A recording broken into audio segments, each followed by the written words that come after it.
Okay, now we will learn the concept of excretion, right? So what is excretion? As we have discussed the concept of absorption, distribution, metabolism, now the last step, how we will eliminate or we can say the passage out of a drug from the human body is called excretion. किस तरीके से आप body से drug को हटाने की बात करते हैं, दैट इज excretion. तो what are the basic passage through which a drug can be excreted from the human body? वो क्या क्या हो सकते हैं जहां से एक ड्रग एक्सक्रीट हो सकती है? तो देखिए, सबसे पहले आपको समझना होगा कि एक्सक्रीशन किन किन मीडियम से हो सकता है, राइट? जैसे कि आपका देखिए एक्सक्रीशन आपका यूरिन के थ्रू भी हो सकता है, लाइक ड्रग के मेटाबोलाइट या ड्रग्स inactive या activated form में that can be excreted from the urine, right? and from the urine हुआ तो हम उसको बोले कि किडनी के थ्रू excretion हुआ, right? फीकल मैटर के थ्रू अगर excretion हो रहा है गैस्ट्रोइंटेस्टाइनल ट्रैक्ट में, डायरेक्ट बिलिरुबिन इन्वॉल्व है या बाइल के सिक्वेस्ट्रेशन के साथ जो बेसिकली जो excretion होता है ड्रग का, जिसमें बाइल एसिड इन्वॉल्वमेंट होता है, दैट इज फेसेस की. स्वेट एंड सलाइवा से भी कुछ ड्रग्स का होता है. अच्छा देखिए, हम अलग अलग सारी ड्रग की कैरेक्टरिस्टिक को समझेंगे कि कौन सी ड्रग अगर यहाँ से एलिमिनेट हो रही तो उसका रीज़न क्या है. और तो ये बहुत ही देखिए आसान सा टॉपिक है. इसके बाद कई बार थ्योरेटिकल एग्जामिनेशन में आपका पूछ लिया जाता है कि आप बताइए कि mechanism of excretion of urine from the kidney. तो उस मैकेनिज्म को हम एक अंडरस्टैंडिंग बनाएंगे, वो आपका इस डायग्राम के थ्रू आपका पूरा बेसिक कॉन्सेप्ट मैं क्लियर कर दूंगा. तो वन बाय वन चलते हैं, हम इधर से अभी एक्सक्रीशन को समझते हैं, राइट? नंबर 1 देखिए, एक्सक्रीशन फर्स्ट नंबर कहाँ पे हो रहा है? यूरिन में. आपको एज ए लर्नर आपको examples, maximum number of examples को लर्न करना है. आप बुक रेफर कर सकते हैं उसके लिए. यहाँ पे मैंने एक एक दो एग्जाम्पल कोट किए हुए हैं और मैं बेसिक चीज़ें समझाता हुआ चलूँगा. तो यूरिन में क्या है, देखिए आप किडनी के थ्रू जिनका एक्सक्रीशन होगा जिन ड्रग्स का, उनको आप बोलेंगे कि इनका एक्सक्रीशन यूरिन के थ्रू हो रहा है. तो बेसिकली आप लाइक फेनाटोइन या रेनिटिडिन. अब बात आती है कि कोई ड्रग यूरिन के थ्रू एक्सक्रीट क्यों होगी. तो देखिए, सबसे बड़ी बात है कि किडनी में आपकी वही ड्रग जाएगी, चूंकि किडनी से क्या निकलना है? यूरिन. फॉर्म क्या है उसका? वाटर के फॉर्मेट में है वो. तो अब वाटर के फॉर्मेट में है तो उसको होना पड़ेगा क्या? Water soluble. It means most of the drug that are water soluble in nature are excreted from the urine because they can easily dissolve, or you can say they becomes ionized in the water. जो polar drug होंगी that can be easily ionized in the water so that they can not reabsorb नहीं होंगी, दोबारा से blood stream में नहीं जाएंगी. और किसके थ्रू निकल जाएंगी? वो नेफ्रॉन के थ्रू निकल जाएंगी. ओवरऑल आपका कॉन्सेप्ट क्या है कि यूरिन से उन ड्रग्स का एक्सक्रीशन होना है जो ड्रग्स वाटर सॉल्युबल होंगी, राइट? नंबर 1. तो आपके एग्जांपल्स में देखिए आपको कोट करना क्या होगा? फेनाटोइन एंड रेनिटिडिन. फेनाटोइन और रेनिटिडिन आपका एग्जांपल है. नंबर 2 देखिए, फीकल मैटर के थ्रू भी आपका क्या हो रहा है? एक्सक्रीशन. तो फीकल मैटर के थ्रू उन ड्रग्स का एक्सक्रीशन होगा बेसिकली जो लाइक जैसे हम ग्लूकोरोनाइड कॉन्जुगेशन में पढ़े थे, कुछ पार्ट उसका किडनी से एक्सक्रीट हो रहा था यूरिन के थ्रू और कुछ पार्ट उसका फीकल मैटर के थ्रू एक्सक्रीट हो रहा था. तो फीकल मैटर के साथ एक्सक्रीट हो रहा था.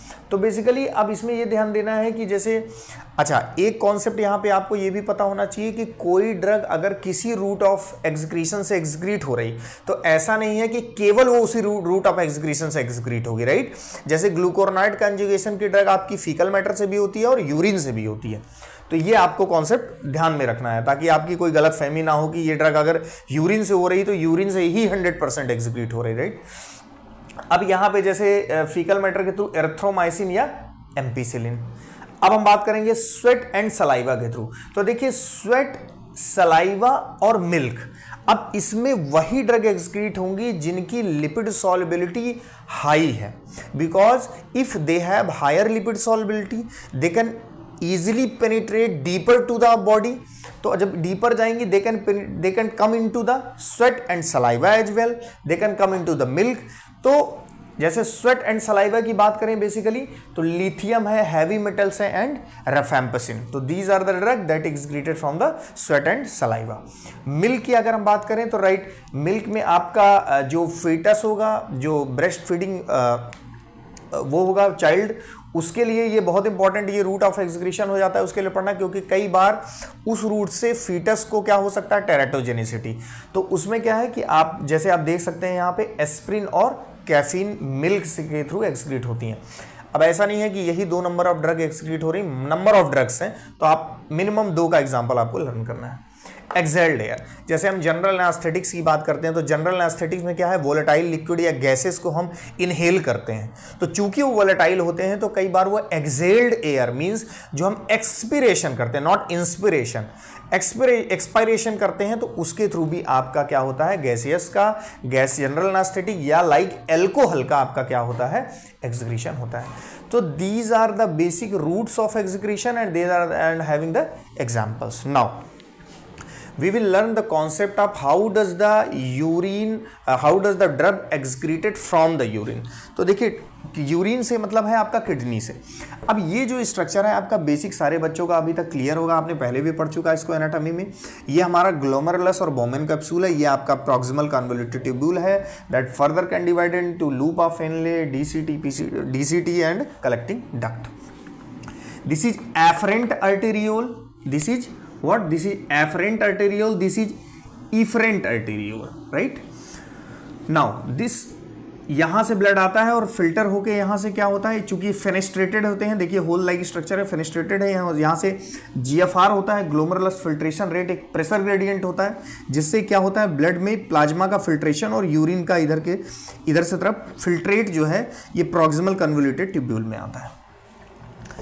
अब बात आती है कि जो किडनी के थ्रू यूरिन का फॉर्मेशन है वो किस तरीके से होगा। तो देखिए 3 मैकेनिज्म यहाँ पे काम करती हैं आपकी। 3 मैकेनिज्म में जो number 1 that is glomerular filtration and the second is what, first one is glomerular filtration, tubular reabsorption and tubular secretion. तो सबसे पहले 1 बाय 1 एक एक कॉन्सेप्ट को क्लियर कर लेंगे। हम पढ़ क्या रहे हैं, mechanism of drug excretion from the urine. तो ग्लोमेरुलस फिल्ट्रेशन, देखिए इस ग्लोमेरुलस से बाउमेन कैप्सूल के थ्रू जो फिल्ट्रेट आएगा यहाँ पे, राइट, ये जो फेनेस्ट्रेटेड पोर हैं उनके थ्रू क्या आएगा, फिल्ट्रेट आएगा। अब ज़्यादा से ज़्यादा फिल्ट्रेट आएगा तो ड्रग भी आपकी चूंकि इस ब्लड प्लाज्मा में है ज़्यादा से ज़्यादा आएगी। तो अब आपको क्या लगता है कौन से वो फैक्टर हैं जो इसको डिस्क्राइब करेंगे? क्या यहाँ पे लिपिड सॉल्युबिलिटी वर्क करेगी? नहीं करेगी, क्योंकि लिपिड सॉल्युबिलिटी वर्क तब करेगी अगर यहाँ पे फेनेस्ट्रेशन ना होता, क्योंकि ऑलरेडी वहाँ पे एक्वोस्पोर्स की हम बात कर रहे हैं, उसमें छोटे छोटे होल्स हैं, तो वहाँ पे हम लिपिड सॉल्युबिलिटी को कंसीडर नहीं करेंगे। मींस ग्लोमेरुलस फिल्ट्रेशन में आपकी लिपिड सॉल्युबिलिटी है वो कोई मॉड्यूलेटिंग फैक्टर नहीं है। तो यहाँ पे क्या है, देखिए अब जो चीज ब्लड के साथ आ रही है वो उतना ज्यादा यहाँ पे आएगी। भाई ब्लड फ्लो जब पीछे से ब्लड फ्लो आ रहा है तो जो चीज ब्लड के साथ, अच्छा ब्लड के साथ कौन सी चीज आएगी, जो चीज प्लाज्मा प्रोटीन से बाइंड हो, क्योंकि प्लाज्मा प्रोटीन किस में है, ब्लड में है। तो जिन ड्रग की प्लाज्मा प्रोटीन बाइंडिंग ज्यादा होगी वो ड्रग की रीच यहां तक ज्यादा होगी, वो ड्रग का फिल्ट्रेशन यहां पे ज्यादा होगा, नंबर 1। दूसरा, जहां पे आपका ब्लड फ्लो अगर ज्यादा है, इस एरिया में ब्लड फ्लो ज्यादा है, तो भी वो ड्रग का क्या होगा, एक्सक्रीशन ज्यादा होगा।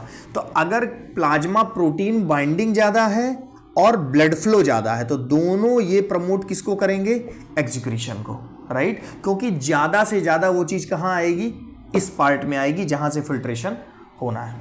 तो ग्लोमेरुलस फिल्ट्रेशन, अब जितना ज्यादा ग्लोमेरुलर फिल्ट्रेशन हुआ उतना ज्यादा फिल्ट्रेट का फॉर्मेशन हुआ और उतना ज्यादा किसका प्रोडक्शन हुआ, यूरिन का।